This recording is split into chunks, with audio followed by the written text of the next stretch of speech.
Muy buenas noches. Vamos a continuar con las clases de contrato. Esta vez vamos a tocar la excesiva onerosidad de la prestación. Bueno, en nuestra pantalla, en nuestra lámina, sostenemos de que la excesiva onerosidad de la prestación es un aporte del nuevo Código Civil, ¿no? Decimos nuevo Código Civil para diferenciarlo del Código de 1936, ¿no? Es el aporte, en todo caso, del Código Civil de 1984. Y está inspirado en un principio fundamental, cuál es el principio de la equidad que debe existir entre los contratantes, ¿no? Entre los contratantes. Lo tradicional es que el contrato nace para ser cumplido. Las partes se vinculan para que estas partes puedan cumplir el contrato. Sin embargo, existen situaciones excepcionales que permiten que el contrato pueda ser revisado judicialmente. ¿Para qué? Para evitar la ruina económica de alguna de las partes, ¿no? Y se conserva en sumo lo que se conoce como el equilibrio contractual, ¿no? El equilibrio contractual. La excesiva onerosidad de la prestación más o menos tiene que ver con lo que nosotros denominamos.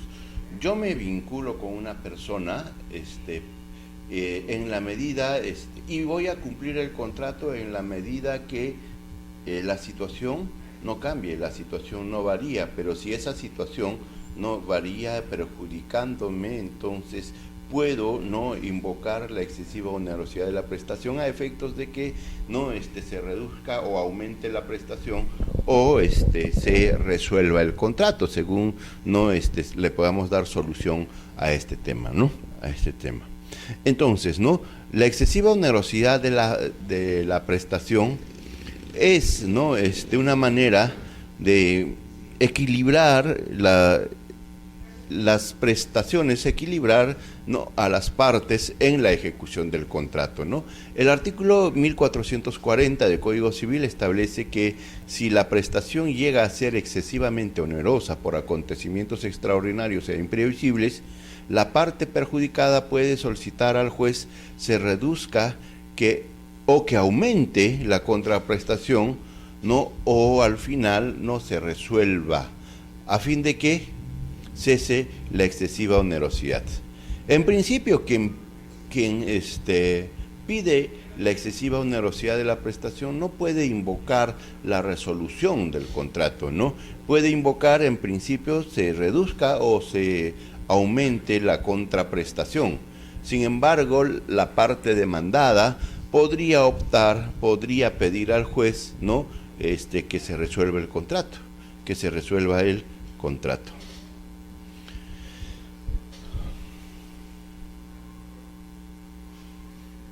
Existen varias características de la excesiva onerosidad, ¿no? En primer lugar, en la excesiva onerosidad, la primera opción de solución es la restitución del contrato. ¿Cómo restituimos el contrato? A través de que las partes, o la parte demandada, en este caso, aumente o disminuya la contraprestación de quien está obligado a cumplir, ¿no? Ya que la parte, dices, que ha sido perjudicada puede solicitar al juez se reduzca o aumente la contraprestación para que cese la excesiva onerosidad, ¿no? Y en caso que no se pueda cumplir la prestación, ya sea por la naturaleza de la misma o en caso que el demandado así lo solicite, podrá resolver el contrato, ¿no? Ya ven ustedes acá la posibilidad, ¿no? Uno, el demandante lo que invoca es que para él es excesiva, la prestación, que las circunstancias en que se obligó no son las mismas en el momento del cumplimiento del contrato y en consecuencia pide que cese esa excesiva onerosidad a través de aumentar la prestación o disminuir la contraprestación, aumentar la contraprestación o disminuir la contraprestación, ¿no? La excesiva onerosidad, en segundo término, la excesiva onerosidad no se ha dado por el aprovechamiento de la necesidad apremiante, sino por el acontecimientos extraordinarios e imprevisibles. Recuerden ustedes, que la lesión es un instituto que tiende a resolver también el contrato, a dejar sin efecto el contrato, resolver no, rescindir el contrato en ese caso, a dejar sin efecto el contrato por un aprovechamiento de una de las partes, ¿no? Del estado de necesidad de la otra, ¿no? En cambio, eso es lo característico en la lesión, pero en la excesiva onerosidad, el acontecimiento que desequilibra estas prestaciones debe ser un acontecimiento extraordinario e imprevisible, ¿no? Entonces, la segunda característica es que la excesiva onerosidad está originado por acontecimientos no extraordinarios e imprevisibles. Y estos acontecimientos no están presentes en el momento de la celebración del contrato, sino que aparecen durante la ejecución del contrato, ¿no? Durante la ejecución del contrato. Una tercera característica de la excesiva onerosidad es que se da en el momento de la ejecución entonces del contrato y no al momento de la celebración del mismo, ¿no? Una cuarta característica es que la excesiva onerosidad, ¿no? En la excesiva onerosidad se resuelve o se invoca judicial o extrajudicialmente los efectos de la sentencia. ¿Qué pasó acá? La excesiva onerosidad, entonces, se va a invocar judicialmente o extrajudicialmente y los efectos de esa sentencia se retrotraerán al momento que aparece la causal, ¿no? De la excesiva onerosidad, al momento en que acontece este evento extraordinario o imprevisible, ¿no? Hasta ese momento. Por eso decimos que la retroactividad no es plena, porque una retroactividad plena sería al momento de la celebración del contrato. En este caso no, se retrotraen los efectos al momento de el acontecimiento, ¿no? Al momento del evento extraordinario o imprevisible, ¿no?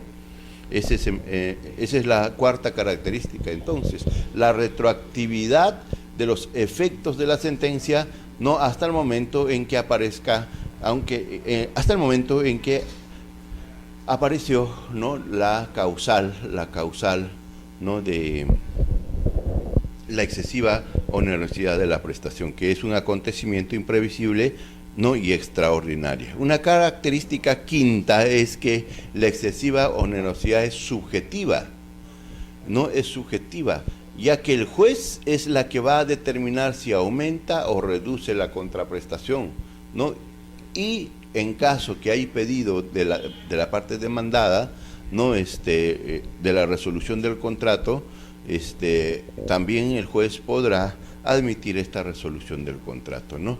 En la excesiva onerosidad no opera la resolución de prestaciones ya ejecutadas, porque aún no se han cumplido, dice, ¿no? Porque aún no se han cumplido. A ver, en la excesiva onerosidad de la prestación hemos dicho que los efectos de la sentencia se retrotraen al momento de la aparición de este evento imprevisible o extraordinario, ¿no? Hasta ese momento.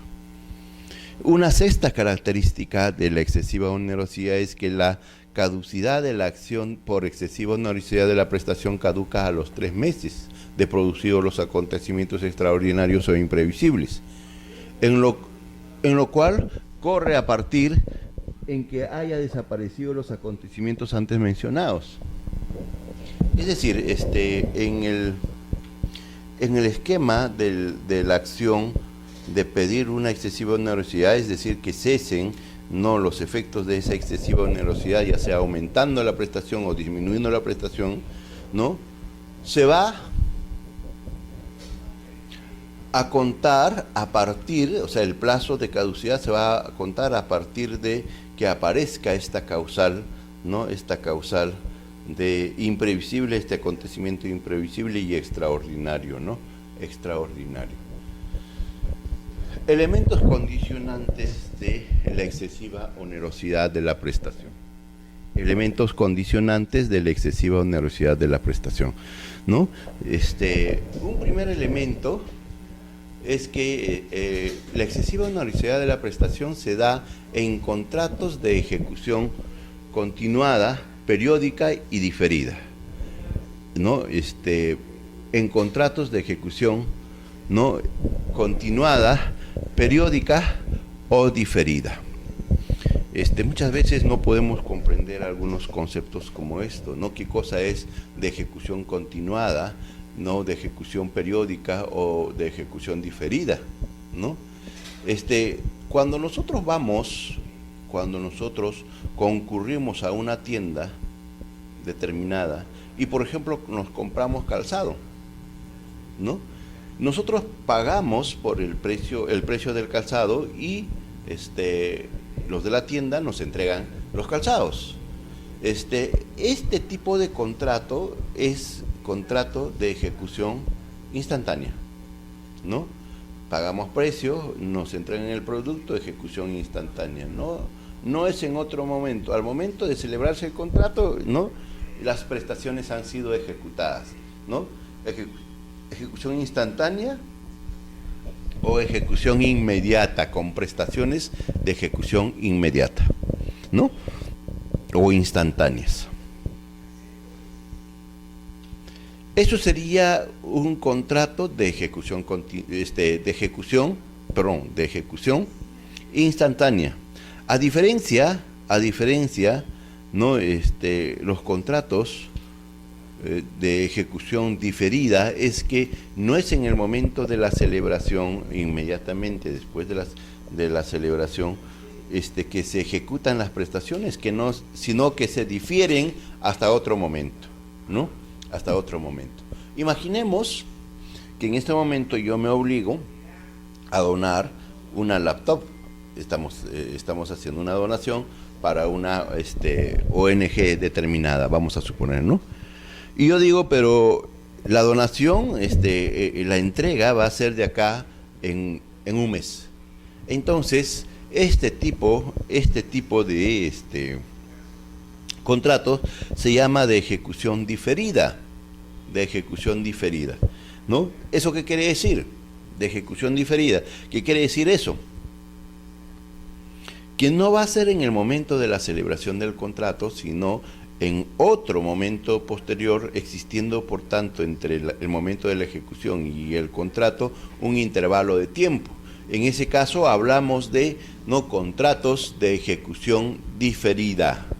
Entonces, tenemos contratos de ejecución diferida, ¿no?, contrario a la de ejecución inmediata, ¿no? Pero también tenemos un contrato con prestaciones continuadas. ¿Qué quiere decir eso? Y podría todavía un poco mezclarse, ¿no? Podría ser una de ejecución instantánea, pero que se prolonga a lo largo del tiempo, no, mejor dicho, sea un contrato de ejecución inmediata, pero esa ejecución se prolonga en el tiempo, ejecución continuada. Por ejemplo, ¿no?, los suministros generalmente son de ejecución continuada.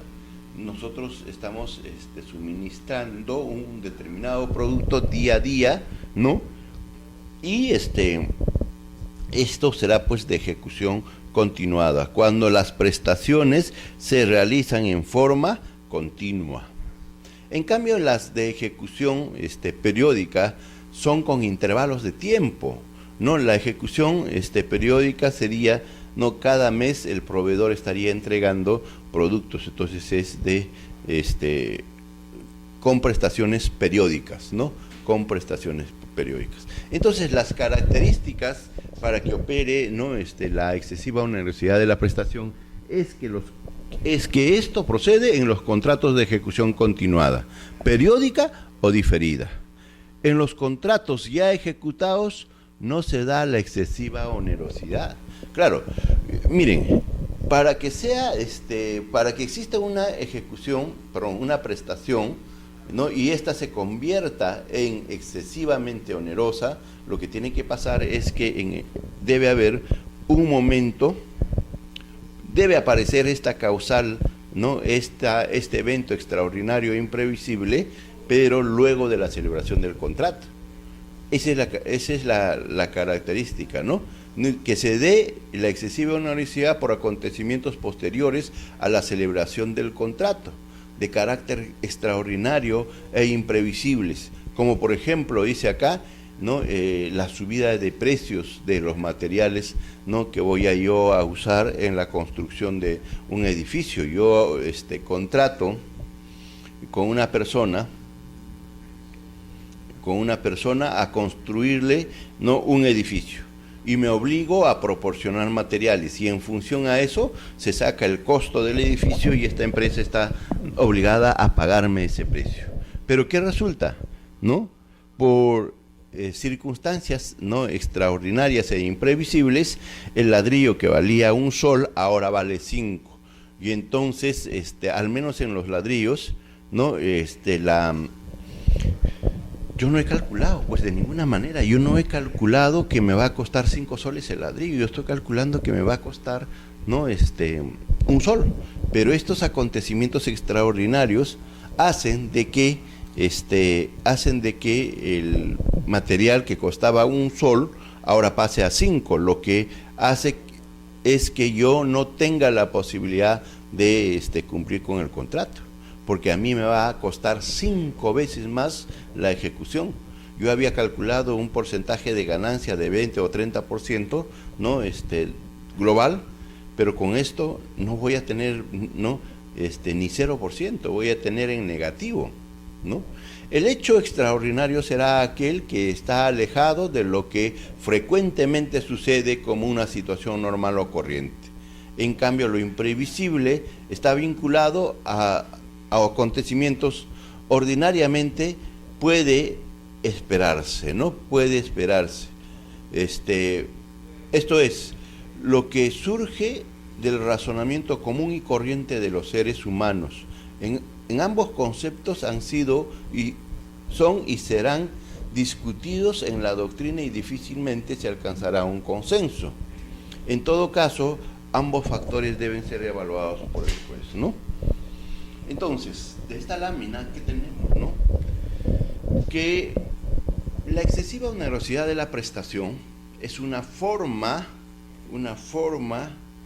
de equilibrar las prestaciones de las partes, una forma de hacer efectivo el principio de equidad que debe haber en las relaciones contractuales, ¿no?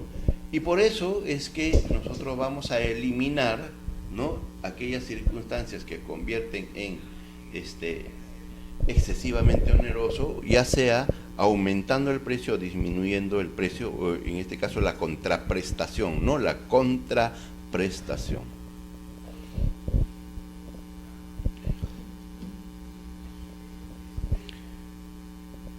La parte perjudicada, ¿no? La parte perjudicada tiene el derecho de pedir al juez la revisión del contrato para que reduzca la prestación o aumente la contraprestación, a fin de hacer cesar la excesiva onerosidad. Miren ustedes que va acá señalando nuestra lámina, ¿no? Se reduzca la prestación o aumente la contraprestación. O sea, en este caso estamos hablando de la prestación a cargo de quien demanda, ¿no? O se reduzca la contraprestación a cargo de quién, de el demandado, ¿no? Debe darse estas condiciones, ¿no? De darse estas condiciones, el juez podrá revisar el contrato, pero respecto a las prestaciones por cumplirse, ya no a las prestaciones ejecutadas, constituyen hechos consumados y que no dan derechos a la revisión. Lógico, ¿no? Mira, si ya el día de hoy hay una celebración de un contrato y el acontecimiento es mañana, los efectos del contrato han sido inmediatos, ya han surtido plenos efectos. Lo de mañana que pueda suceder ya no tiene que involucrar, ¿no? al contrato ya ejecutado,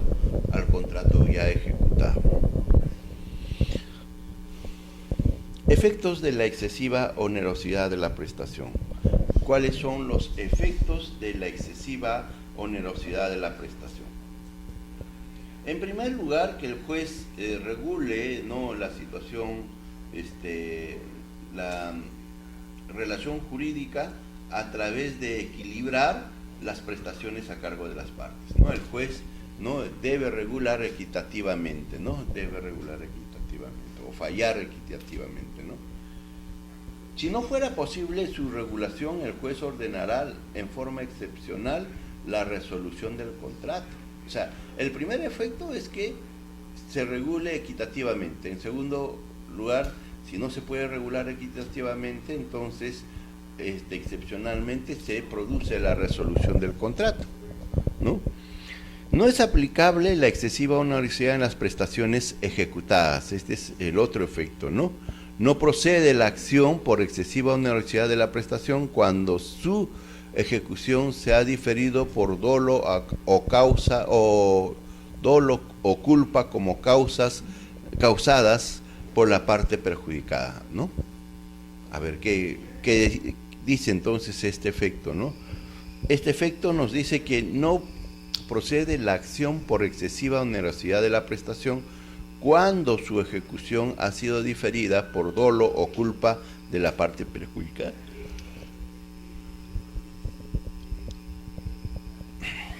Lógicamente, miren ustedes, si la prestación debía ejecutarse el día de hoy, entonces no habría el día de mañana producido una excesiva onerosidad de esa prestación. Pero como no cumplió, al día siguiente del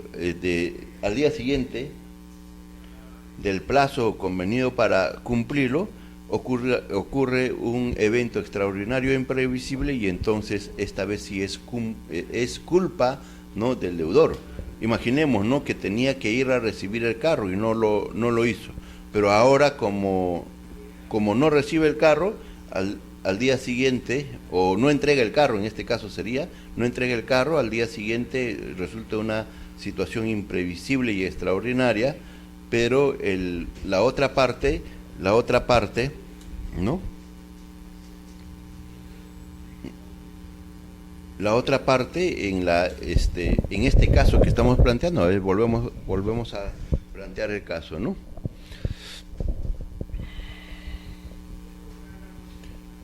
Imaginemos que una persona debía entregar el vehículo, un determinado bien el día de hoy. Imaginemos que no sea vehículo, sino uno que hay que adquirirlo del mercado para luego nosotros cumplir con nuestra prestación. Si el día de hoy yo cumplo, que es el día que debe cumplirse, entonces el precio está como 10. Pero como no cumplo, al día siguiente este evento extraordinario e imprevisible hace que el costo de ese producto que voy a entregar no se multiplica por 4 o por 5, es decir, que ya no valen 10 sino vale 40. En ese caso, habría pues una excesiva onerosidad de la prestación porque la parte no se va a ver perjudicada. Da una prestación por 10 y la otra parte tendría que dar una prestación como con 40, lo cual es perjudicial para la otra parte, pues, ¿no? Para la otra parte. Entonces, en ese escenario, si nosotros tendríamos que entregar un bien el día de hoy y no lo hacemos, y resulta que mañana recién lo ejecutamos y antes de su ejecución hubo este acontecimiento no extraordinario e imprevisible.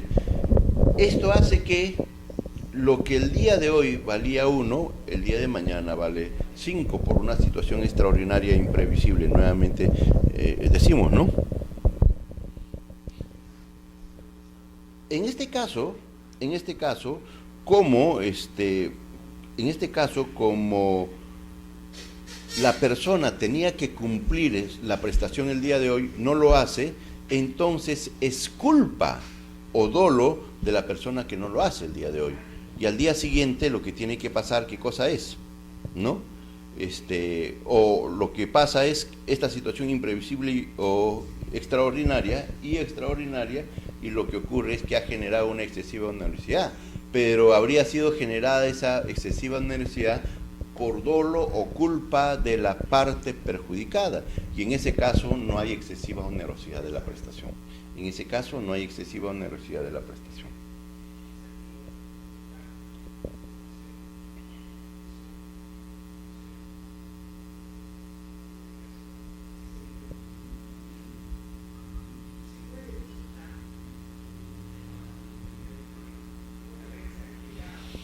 Nulidad de la cláusula sobre renuncia. ¿Qué quiere decir eso, no? Es nula la renuncia a la acción de excesiva onerosidad de la prestación, ¿no? Protegiéndose de esta forma la posibilidad de evitar que por acción del contratante de mayor poderío se imponga la renuncia en perjuicio de la parte débil, quien se ve perjudicado al no poder ejercer el derecho tan importante, ¿no? Tan importante. Entonces, vamos a suponer que en este momento celebramos un contrato y en ese contrato introducimos una cláusula, ¿no?, de renuncia a la excesiva onerosidad de la prestación. ¿Qué pasa? Más adelante se está ejecutando la prestación y aparece una situación extraordinaria e imprevisible y esta persona no podría accionar, no podría pedir al juez que reduzca la prestación o aumente la contraprestación. ¿Por qué? Porque habría en el contrato renunciado a la acción de excesiva onerosidad de la prestación. Y lo que está diciendo esta cláusula es que no puede prohibirse, no puede pactarse la renuncia a la acción de excesiva onerosidad de la prestación. Caducidad, la caducidad, ¿no? Cuando se produce una situación extraordinaria e imprevisible, uno puede pedir entonces que se reduzca la contraprestación se reduzca la prestación o se aumente la contraprestación, ¿no? Ese es el efecto, ¿no? Pero eso lo tengo que ejecutar en un plazo plazo máximo de 3 meses de producidos el evento extraordinario e imprevisible. Claro, tal vez pasado ya 3 meses, no habría posibilidad de que el juez, la acción por excesiva onerosidad de la prestación caduca a los 3 meses de producidos los acontecimientos extraordinarios e imprevisibles. Lo que estábamos diciendo es que estos acontecimientos previsibles o extraordinarios tienen que generar la excesiva onerosidad, pero si ya la parte no está invocando esta excesiva onerosidad de la prestación, no va a demandar, y si no demanda no habrá esta acción. Tiene que cumplir a pesar de que el desequilibrio de estas prestaciones es de tal manera, ¿no? Los efectos de la excesiva onerosidad de la prestación. Para comenzar, a señalar es que la parte perjudicada puede pedir al juez que revise los términos del contrato, quien apelando a las circunstancias del caso y creemos a factores como equidad determinará si la prestación debe ser reajustada o la contraprestación debe ser aumentada, con el fin de que la excesiva onerosidad desaparezca y la dificultad en el cumplimiento de la obligación afectada al cese. Por otro lado, en el caso de que el juez advirtiera nuevamente, apelando a las circunstancias fácticas o como señala la norma, a la naturaleza de la prestación, que dicho reajuste no es procedente, podrá ordenar la resolución del contrato.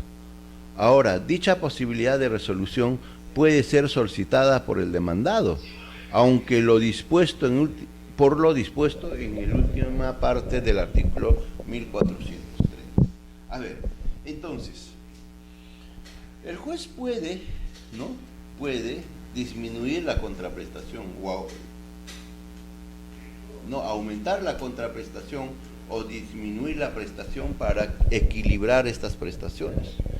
Pero si ya la parte demandada no quiere continuar con el contrato, pedirá la resolución de esta, en cuyo caso lo que el juez aprobará esta renuncia, ¿no? Pacto sunt servanda y el principio rebus sic stantibus. Se dice que esto rebus sic stantibus, ¿no?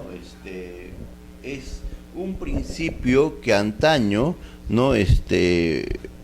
se conocía como aquella que, Yo cumplo el contrato en la medida en que las circunstancias bajo las cuales contrato se conserven, ¿no? Entonces, de esta manera, si hay una inflación súper poderosa, podríamos decir que no obedece a culpa de él, sino que esta es una situación imprevisible, extraordinaria, ¿no? Lo que está diciendo acá, ¿qué cosa es? En la medida que yo, al momento de ejecutar, ¿no?, la prestación, veo que las condiciones del contrato primigenio se mantienen, entonces no hay excesiva onerosidad de la prestación. No hay excesiva onerosidad de la prestación. Entonces, el rebus sic stantibus es un principio mediante el cual, ¿no?, las partes dicen: cumplo el contrato en tanto a las condiciones bajo las cuales hemos contratado se mantiene. Pero si cambian, ¿no?, se van y convierten excesivamente oneroso, lo que va a pasar, ¿qué cosa es? Hay posibilidad de resolver el contrato, ¿no? Seguridad jurídica, equidad e impredivisibilidad. A ver, antes de ver, pacta sunt servanda, ¿no? La pacta sunt servanda es que las partes, ¿no?, acuerdan en un contrato y lo que está en el contrato van a cumplir, ¿no? Algunos dicen el contrato es ley entre las partes, ¿no? Es ley entre las partes. Seguridad jurídica, entonces, equidad e imprevisibilidad en las relaciones contractuales. Desde el enfoque de la sociología clásica de Weber, ha concebido al contrato como una fuente de prestaciones coactivamente garantizadas.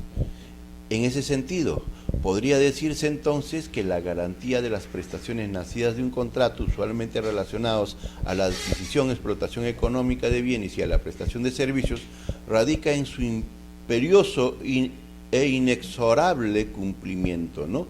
Así que lo preciso en este sistema es que quien se obliga, ¿no?, debe cumplir, ¿no?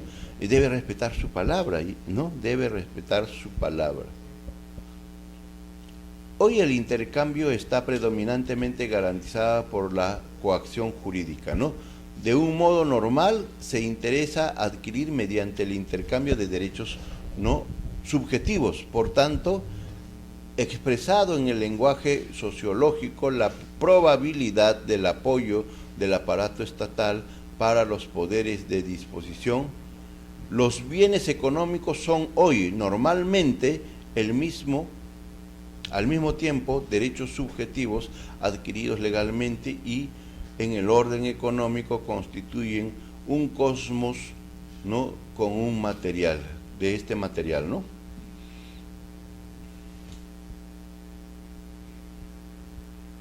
La frustración del fin del contrato. A ver, entonces, estos dos principios, ¿no? En todo caso, también tendríamos que decir que el contrato es ley entre las partes, y a esto es que va a regir uno de los principios, ¿no? Uno de los principios. Mientras que el rebus es stantibus, es que yo voy a cumplir el contrato en la medida que las condiciones bajo las cuales me he obligado se mantiene, ¿no? Frustración del fin del contrato. Es la imposibilidad del cumplimiento del contrato por un cambio de las circunstancias objetivas imperantes en el momento de la celebración del acto, que integran la base objetiva del negocio. Hasta acá es igual, ¿no?, a la imprevisión, ¿no?, imprevisión, pero su diferencia radica en que este instituto se produce la frustración del final del contrato. Por eso nosotros debiéramos distinguir los dos momentos que en las primeras clases señalábamos, ¿no? En el contrato es como una moneda. El contrato es como una moneda.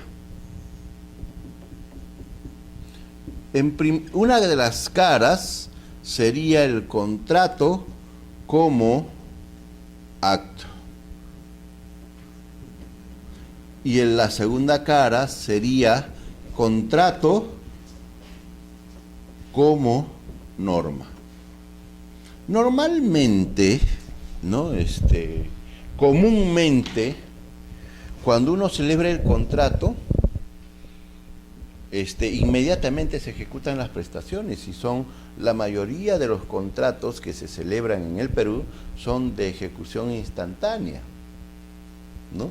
En cambio, en esta faceta del contrato en sus dos caras no lo vemos nítidamente en esto, ¿no? En los contratos de ejecución inmediata. Pero cuando se trata de contratos de ejecución diferida o continuada, nosotros vamos a tener lo siguiente, ¿no? O con prestaciones periódicas. Vamos a tener lo siguiente, ¿no? El contrato como acto es la celebración, es el acuerdo de voluntades tendientes a crear, regular, extinguir relaciones jurídicas patrimoniales, y que consiste en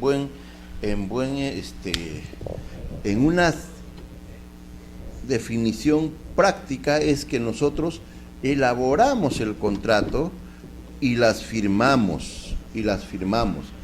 Esto es contrato como acto, como acuerdo de voluntades, ¿no? Como acuerdo de voluntades. Pero una vez que ya firmamos, ¿qué pasa? Ese contrato nos vincula a nosotros, ¿no? Y por eso dicen que el contrato es ley, ¿no? Entre las partes. Y a eso más o menos se asemeja esta otra cara del contrato como norma. ¿Qué quiere decir eso, no?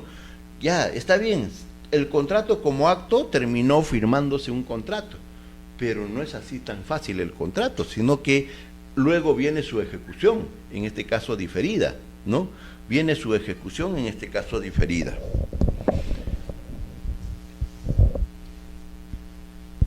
¿Y qué pasa, no? En la ejecución es que el contrato tiene un comportamiento similar al de una ley. En una ley, ¿qué pasa, no? Los legisladores se ponen de acuerdo, plasman la ley y debe cumplirse la ley. Entonces, más o menos es lo mismo. En este caso, los legisladores serán las partes contratantes. Cuando se da el acuerdo, se firma, esto sería la ley. ¿Y qué es lo que viene? El cumplimiento de esa ley, ¿no? Ley entre las partes. La ejecución de ese contrato sería el cumplimiento, ¿no?, del contrato. Y el cumplimiento del contrato sería un cumplimiento de la ley, ¿no? O de la norma. Entonces, dicho esto así, ¿no?, el contrato como acto y el contrato como norma, en realidad, la excesiva onerosidad de la prestación no se presenta en el acto del contrato como acto, ¿no?, sino más bien en su ejecución, en su faceta de contrato como norma.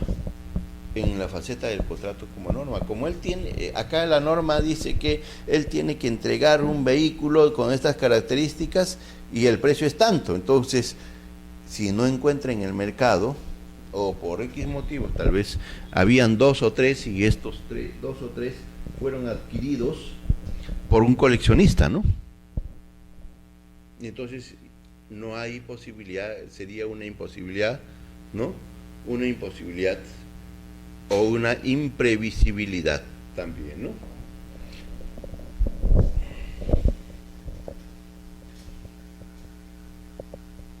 Mire, nuestra lámina dice: frustración del fin del contrato. Es la imposibilidad del cumplimiento del contrato por un cambio de las circunstancias objetivas imperantes en el momento de la celebración del acto, que integran, ¿no?, dice, la base objetiva del negocio. Hasta acá es igual a la imprevisión, pero su diferencia radica en que este instituto se produce la frustración del fin del contrato, la frustración del contrato como norma, ¿no?, por no tener una o ambas partes interés en su cumplimiento, que ha perdido su sentido original por el cambio de las circunstancias. Claro, el cambio de las circunstancias hace que una de las partes no quiera cumplir, ¿no?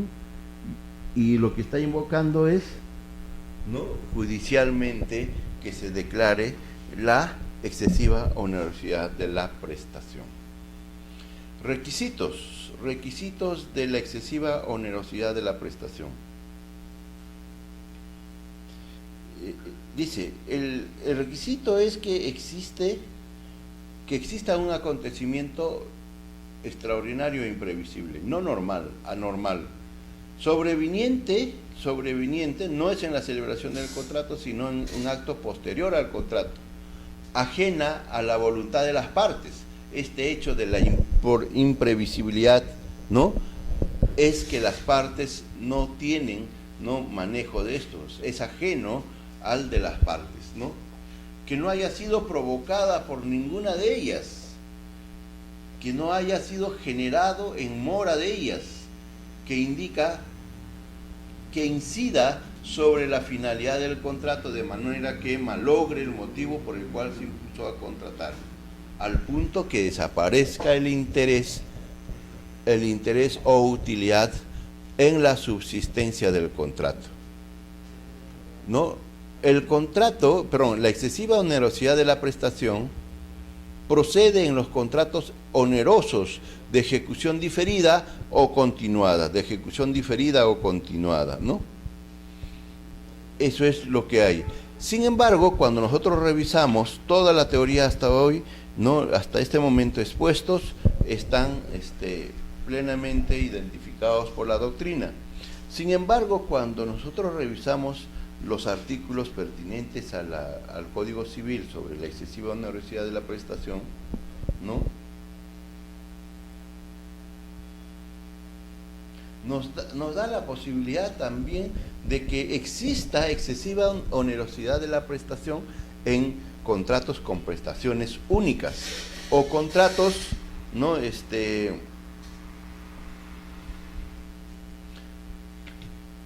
con prestaciones únicas, o también llamadas contratos con prestaciones unilaterales o contratos gratuitos, ¿no? Contratos gratuitos. Nos estamos refiriendo, por ejemplo, a una donación. Cuando hay una donación, solo una de las partes realiza la prestación y esta no sería pues un contrato de tipo un contrato con prestaciones recíprocas, un contrato donde hay dos prestaciones. Solamente hay una prestación. En ella se puede invocar también la excesiva onerosidad de la prestación cuando se convierte en tal situación, pero que no obedezca a las partes, ¿no? Procede en los contratos onerosos de ejecución diferida o continuada. Eso es lo que hemos tratado de expresar, ¿no?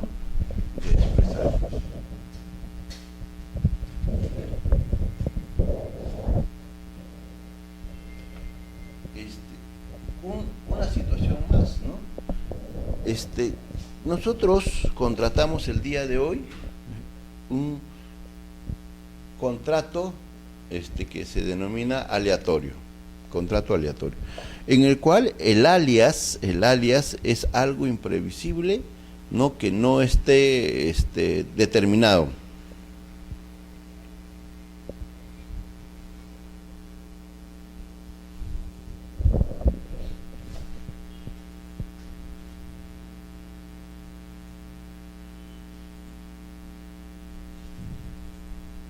Por ejemplo, se trata de un contrato minero, por ejemplo, donde hay un alias, y ese alias, lógico, no es previsible, pues, ¿no? O sea, precisamente los contratos aleatorios tienen esa finalidad. Pero imaginemos que no sea esta situación propio del contrato, ¿no? Una situación imprevisible o extraordinaria no propio del contrato. En ese caso, a pesar de ser contratos aleatorios, podríamos nosotros decir que procede la excesiva onerosidad de la prestación. En principio, la excesiva onerosidad de la prestación no ocurre, se da cuando son contratos con prestaciones diferidas o continuadas, o con prestaciones no netamente establecidas, y no en los contratos aleatorios, no en los contratos aleatorios. pero se puede dar cuando la excesiva onerosidad no obedezca al alias o al evento no que está estipulado en el contrato. Bueno, continuaremos la próxima clase, señores, muy agradecido.